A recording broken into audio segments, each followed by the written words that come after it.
Welcome to In Focus. I'm your host, Jasmine Alvarez, and this special episode is brought to you by Com Week through a joint collaboration of Titan TV and Titan Radio. Today we have someone that has earned their stripes in the music industry. For over a decade, she has worked hands-on for the multinational entertainment company Live Nation and VIP Nation. Alongside those ventures, she was the official DJ for the Toronto Marlies hockey team and currently holds residencies at the Copper Room and Drift Hotel Palm Springs here in Southern California. Without further ado, DJ Waves, welcome to the show. It's so nice to have you here. Thanks for having me. Absolutely. So I wanted to definitely just get to know you more, introduce you to your fans, have them figure out who you are more and figure out who's the person behind the booth, right? So I'm really curious of those first introductions of what made you start falling in love with the aspect of DJing. I fell into it. Really? I never really thought of it as a career path. I've always been musical. I'm a guitar player first and foremost, and I was collecting records all through high school, and I was hanging out at one record store in particular and made friends with a guy who had the same taste in music, and he himself was a DJ. Wow. You know, and it was like, you'd be really good at this. Like, you know a lot of music for somebody your age. I was like 19 at the time. I'm 30 now. So, yeah, and he was kind of like, you should try DJing. I think you'd be good at it. And then he taught me. He was my mentor and started with vinyl. Right, and yeah, like the rest is history. It just kind of took over my life. I never really gave it much thought. I was just going after like what was fun and what felt good and being able to nerd out. And you know, like we were saying before, there's like so many different genres and decades that you want to get into, and I got to just be a nerd with that. And that's awesome. I'm still a nerd with it now. Yeah. Like 12 years into the game, which is great. So that's definitely one of the perks of it. Yeah, like finding a safe space, right? Yeah. To just be you, figure out what you like, right? Yeah. And that's awesome. I'm glad that you were able to find that, and that's what eventually led to you getting into DJing. That's super cool, super exciting. What else would you say has contributed to, I guess, becoming a DJ? Would you say that having that mentor was a key aspect in catapulting you in that career? For sure. I still definitely believe that the best way to learn is from other people. I mean, I'm all for being self-taught and like do whatever you can, you know, use YouTube tutorials or online courses, figure out how to learn and do stuff on your own and be self-sufficient. But learning from another person who has real world experience is unlike anything else, and I'm super grateful for that, and I try to pass that on to other people that are getting into it as well. And yeah, it's community is everything, and networking is everything in this industry.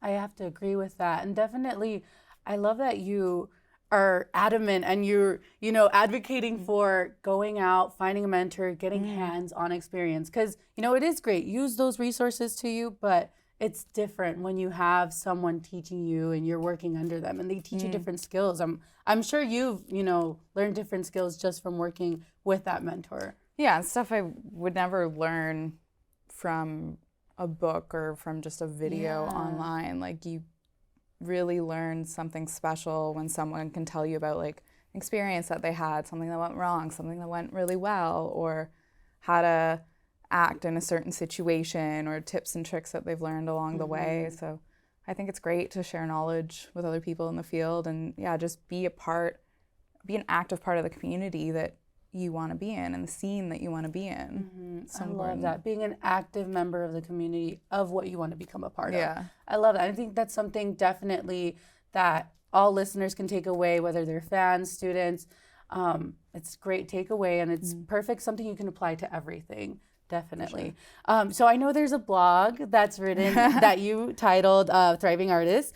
Talks about betting on yourself and taking chances. So was that mindset something that you've always had, or was it something more through, you know, those challenging times that you learned that? through circumstances? Definitely learned. Was not like that when I started.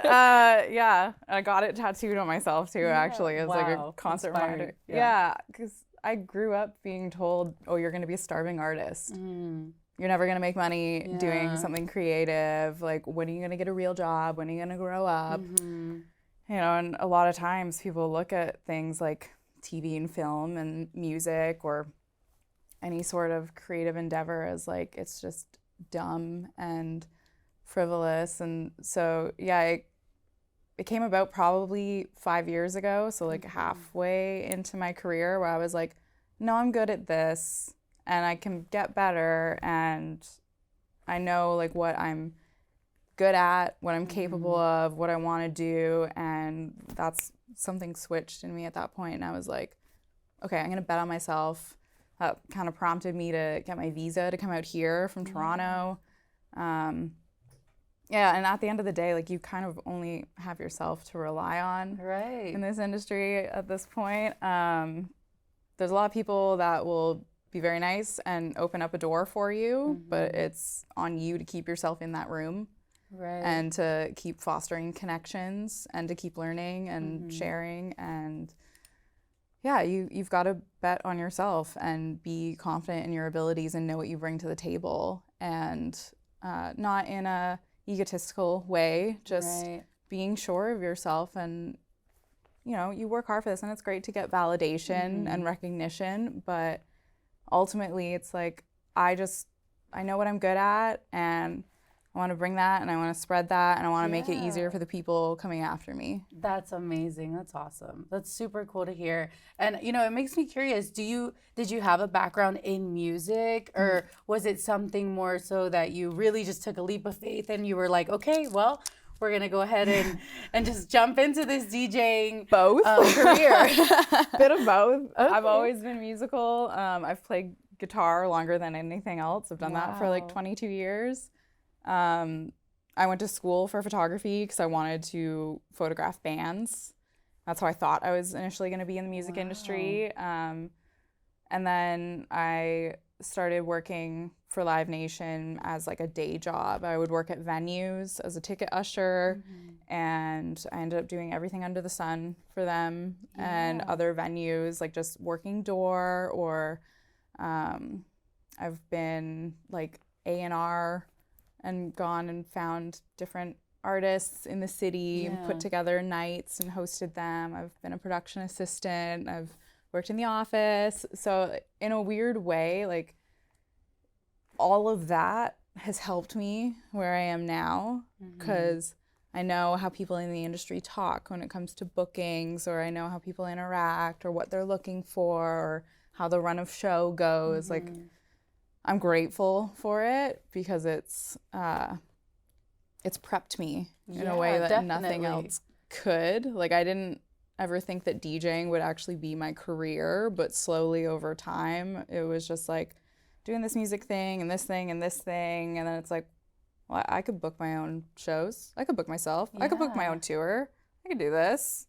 I've seen you do it. I could do that. Or, you know, you're talking with other people and constantly learning. So yeah, it's interesting to see the way that your hobbies can take you through life. That's amazing. That's super cool. And, you know, I'm curious, do you have any tools, marketing skills, or networking advice that you could give to maybe people who want to pursue a career in DJing, or just want to also maybe just take a leap of faith and learn how to network, talk to other people, and get their foot in the door and achieve their dreams, you know? It's just practice. Yeah. It gets easier with time. I mean, I used to be the most introverted person ever, and I just kept forcing myself to do stuff and surround myself with people that are like-minded. I'm still constantly doing that. I'm still always looking for people that are like on the same wavelength as I am. Same mentality, same drive. I really believe in, again, like, community stuff. Yeah, like tools and things of that nature. Like, it's great to find like resources online, but again, it all really just comes down to networking. I think that has been the biggest teacher for me, the biggest tool. And I think it goes for anything that you're doing. It doesn't matter if you're somebody who works in TV or if you work in music, whatever it is, you should be able to confidently talk about yourself and interact with other people. And just at the end of the day, like, we're all just like shy little nerds, and we just want to talk about the thing that we're really stoked about and that we're really into. Our passions. Yeah. And over the years, I've started to realize, like, okay, yeah, you're the same as me. You're maybe just better at hiding your shyness or your insecurities. But like, yeah, it comes with time. And the more you do it, the easier it gets. And it's great to see what comes of that, and just sharing knowledge with other people in the industry. Or I'll even learn stuff from friends of mine that are like wedding photographers, but they are also entrepreneurs. They are business owners in the way that I am. So we can like shop talk in a way. So yeah, just constantly talking, constantly learning. That's the best tool. Yeah, I think one of the awesome takeaways, kind of like rephrasing, but something that I got from what you were just saying is you can learn from anybody. Yeah. You can learn from anybody. And that's a key takeaway to take, you know, something to take with you everywhere you go. You can learn from anybody and make it a learning experience every situation. For sure. Yeah, absolutely. Do you think, for example, social media has been a tool that has helped you network and push yourself, promote yourself a little bit further and more? Yeah, because much like we were saying earlier, like, people want to get to know the person behind the booth or behind the profile picture, whatever it is. And I mean, I did some marketing courses online, things like that. I know how to like work the algorithm and read analytics and all that, but what I find is the best is just being genuine and authentic, and sharing your personal journey. And I would do that a lot on Instagram, especially in the pandemic. Like, I was talking about, it hit me really hard in the pandemic. I was like, did I make the worst decision ever? Like, pursuing DJing, 'cause my industry was the first to go, last to come back. And I was like, no. Like, and that's when I started betting on myself and all that kind of stuff. And I started sharing about that and sharing about my insecurities online. And I got a lot of really great feedback from people. And even to this day, like, people will just DM me and want to talk about record shops. Like, that's awesome. I'm traveling. Have you been to Austin, Texas? Like, what's a good spot to go catch a show or to go record shopping and stuff like that? And I feel like it's quality over quantity, and it's great. Again, like, everything with me always just comes back to like building a community, building a safe space for everybody to just be passionate. Yeah, I love that.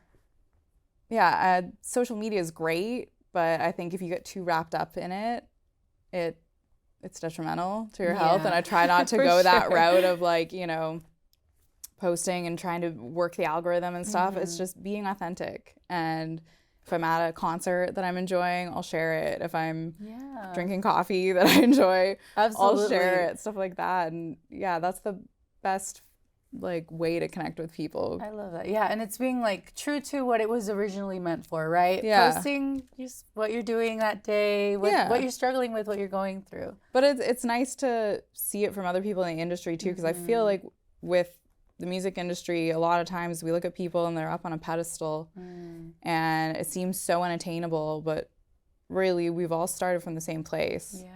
Like, we were all students in some form, whether you went to school or not. We were all students, we were all beginners. And so when you open up about your journey and you're authentically yourself, you give other people permission to do the same. I feel safe to do so. Exactly. That is such a key thing. And I think, you talked about not gatekeeping as well previously. You mentioned, being open to sharing so that others who are coming into it know what to do, what to expect as well. And that's awesome. I think you're definitely cultivating that. Most definitely. Definitely. So right now that we're still talking about technology, what are your thoughts on, upcoming tech in the music industry, like AI, AI covers, AI DJs on Spotify that have popped up? what are your thoughts on it? Coming for I'm my curious. job? No. Yeah. I mean, technology's always been present, and any time that technology has had like a big change, people were resistant to it. You know, So it's like true. when auto-tune first came around, and you know, there's always going to be something. But I think in terms of like AI DJ, for example, the algorithm might know what I like, but it doesn't know why I like it. And that's the one thing that it will never be able to replicate, is why humans connect to music. Because nothing beats having an actual like you could put a playlist on at a party and it'll do, but nothing beats having a DJ go in and read the room, see how people are reacting to things, because that's honestly the best part about DJing is you're like telling a story, and technology can't do that as well as the human brain can, like the human touch. Like it's just we can see, right? Yeah. And read the room, like you said, read the room. People don't always understand it, but it's a true art. And when you really see a DJ who's good at their craft and they're able, like the energy in that room will be electric and everybody will feel it, and that can never be replicated. So I'm not like worried about AI too much. I think people are still gonna use it to be creative and to do things. Like you can see people now that are, you know, they're making new Beatles songs and things of that nature. It's interesting, and I think it's good if humans are using it to further express themselves, but I don't think it's ever going to replace us. Definitely, and I like that, to use it as a tool, right? Like, Yeah. use it to hone your craft more and get more creative, you know? That's so cool. Do you have any creative ideas in terms of for you and how you would use technology? Any thoughts on how maybe you might incorporate it, or you really not plan on using that? Just out of curiosity. Yeah, I mean, I'm like pretty old school punk rocker about a lot of stuff, but I do find it fascinating, and I'll nerd out on gear stuff. I think it's cool in the sense that you can use it to mash up things and like further how you remix. Like you can do it in a different way than ever before. You can have vocals. Like I know there's a lot of artists now that are even like there's an artist, her name's Sev Deliza, and she has gone and given her voice to AI so that somebody can just go and create a song in their bedroom with her voice, and you both get writing credits. Very, very cool. So I think things collaborative effort. Things like that are fascinating to me, because again, it's allowing people to be creative in ways that they couldn't before. But I don't know if I'm ever really gonna sit with it too much and do that. I think it's great for other people, but I'm just too old school. I want like, you know, an actual microphone in front of somebody and things like that. But I like sit on the wings and I just observe what everybody else is doing. You're like, I'll let them take care of that. Yeah, you guys can do that. I'll like play my records and be analog. Absolutely. I love that. Let's see. What is a big challenge that you've faced, you know, as a DJ, and what are some, you know, techniques that you've done to overcome it? I hate to say it, the fact that it's still a thing, but being a female in such a male-dominated industry, all the more reason why community is important. It's really great to connect with other females in this industry because we are stronger together and we're able to help each other out and lift each other up. And you know, I fully believe that like rising tide will raise all ships. So like if one of us is doing well, the rest of us are going to do well. And I think it's something like, it's only like 10 or 15% of females make up the DJ industry worldwide. Wow. Which is wild. And it's a wild number. It is. It's bad. Like we need to fix that. And it's something that I'm always trying to be conscious of, like whenever I can work with other females in the industry, be it female hosts, female camera operators, or people working the soundboard, like it makes all the difference. And it's really nice to like kind of be put at ease because you see another female in this field. And again, it's the whole thing of like, oh, she can do it, maybe I can do it. And I just think it's so important that we keep fostering those communities and those connections and having spaces. It's not like a, we hate men sort of thing, but it's just, it's different in this industry. Right. Like, we have to definitely fight a little harder and advocate for ourselves a little bit more. And that also ties back to the whole like betting on myself thing, because for a long time I would be interacting with venue owners or bookers that were men, and they were just hiring their own friends or just looking down on me, or thinking that I'm just a pretty face who doesn't actually know how to work her equipment or doesn't understand how to work a soundboard. Or I would be speaking back to the tech being like, oh, I need this or that, and they'd be like, what? So constantly breaking those barriers so that there are more females in the industry is super important to me, and I'm always trying to connect with others, and hopefully we can improve that for the next wave that comes through. We want to see more female DJs. Yes, absolutely. Female everything in all male-dominated industries. And, exactly. I work with a lot of great men in the industry though as well that get it and they understand like the position that they are in to be like, okay, I can book another guy, or I can book a female for this, female band, female whatever. And I'm super grateful for people like that, because they are also just helping to change that story. So again, community and just, leaning on each other. That's awesome. I think you're spreading a great message, definitely. What are some necessary business skills that you think you definitely have to have going into performing arts? Like performing artists, what do you think they definitely need to know going into this industry? Networking, an elevator pitch for yourself, like how can you cleanly, concisely sell yourself? Who do you want to be talking to and attracting? Like who's your audience? Because you're not necessarily gonna please everybody, and that's okay. Getting really clear on your why is a big thing. Why are you doing this? Like what do you want to put out there? And that can change over time. I feel like my why is changing yet again, and setting goals for yourself. There's a book that I have read time and time again called Everything You Need to Know About the Music Industry by Donald Passman. And it gets updated like every few years as, things change. Things like that. Like I'm constantly trying to educate myself. And I think if you're a musician, a creative, or just like any sort of self-employed person, you need to have a drive that is gonna, like somebody to, well, you don't have somebody to push you, I should say. You need to keep pushing yourself because you don't necessarily have somebody being like, that was great, good job, here's a gold star.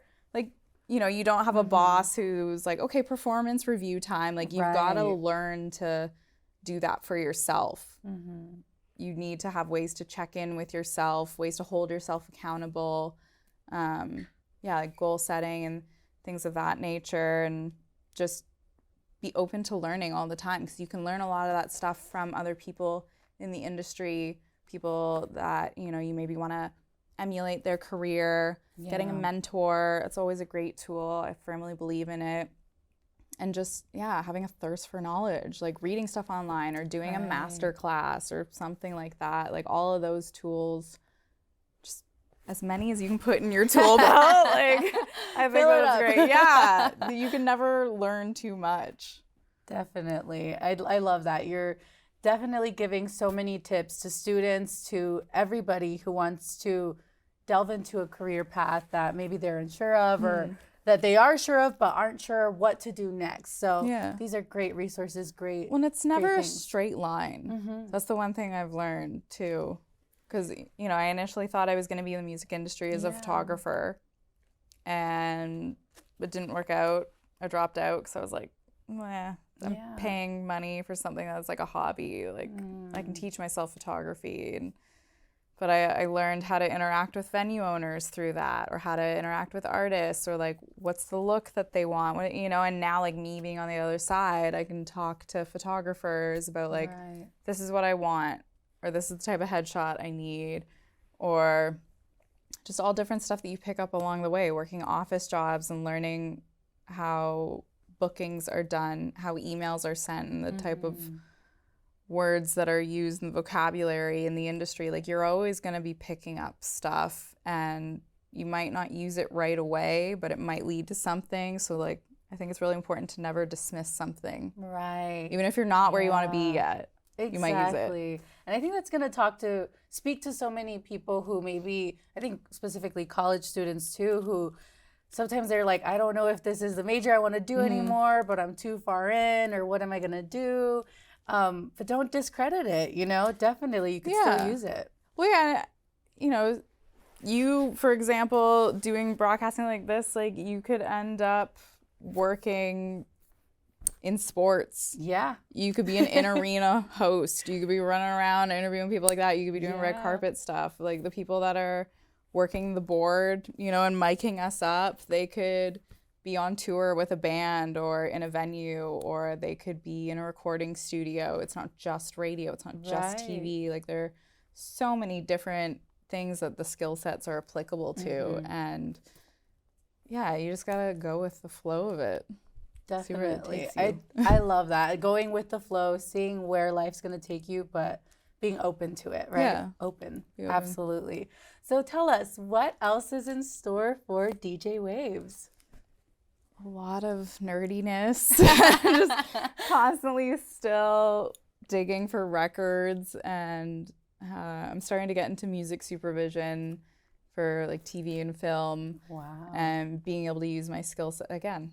It's using my DJ skill set in that way now, where I'm able to use my knowledge of different genres and decades and matching it with cinematography to create an impact, which is what I do with DJing, right? Like I'm making an impact with a song. And so yeah, I'm definitely starting to explore new options. I'm never going to give up DJing. It's always going to be the main line, but I'm at the point where I want to be branching out more and just see what else I can do with it. How else can I use this skill set and all this knowledge and share it and combine as many of my hobbies as I can. Like I love film, and I love photography and art galleries and all these different things. So it's like, how can I combine all of that into one? That's what makes me happy. That's the goal, right? Yeah. That's the goal for sure, definitely.